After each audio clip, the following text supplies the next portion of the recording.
Inside many old homes in the Bay Area is an outdated electrical system called knob and tube.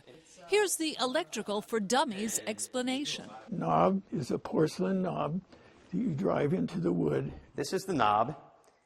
It's got a nail right in the middle. The nail goes into a wood stud. And there's a tube. See it going through the wood? Yeah. This is a porcelain tube. The conductor runs through the tube, and then this portion of the tube would go right through a wood stud. And you string like a clothesline between knob to knob to knob.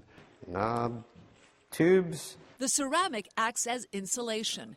As real estate developer Matt Tickner explained, the wires that carry the electricity also have a special coating, which is old and in many cases degrading.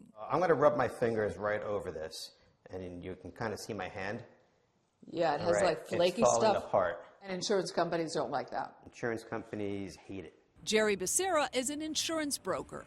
If we put it on the application, we're going to get declined. So we're in Bernal Heights. Yeah. This is old neighborhood? An old neighborhood, lots of old homes. Until recently, it hasn't been an issue for real estate agents like Brandy Mayo because most homes in San Francisco built before 1950 and a few as late as 1960 used knob and tube wiring. But it wasn't something that was a deal breaker for buying property. It was just like, okay, there's knob and tube. But now it's become an insurance issue. And without insurance, the lender will not approve the mortgage unless the buyer pays for the expensive California Fair Plan. Current homeowners are also being warned about the possible implications of having knob and tube wiring. I tell people now that it's best to be proactive. If you've got knob and tube in your building, don't wait until you get canceled. Keep going, you're good.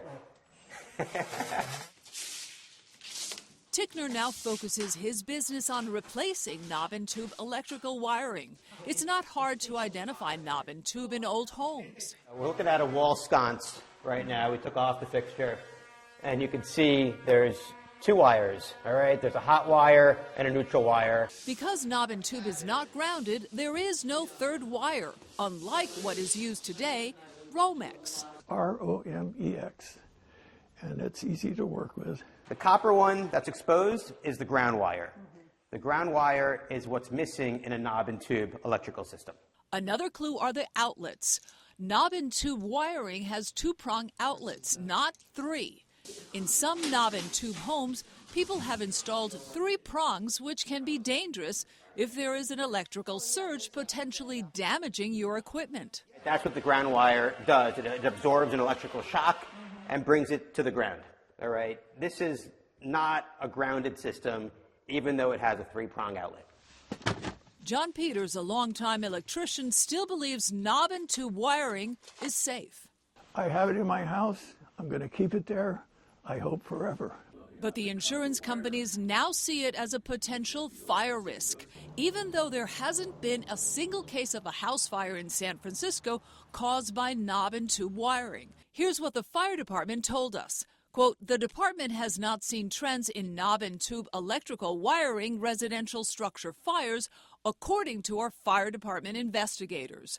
Regardless, insurance companies insist that those who do nothing face a certain outcome. They're going to get canceled or declined.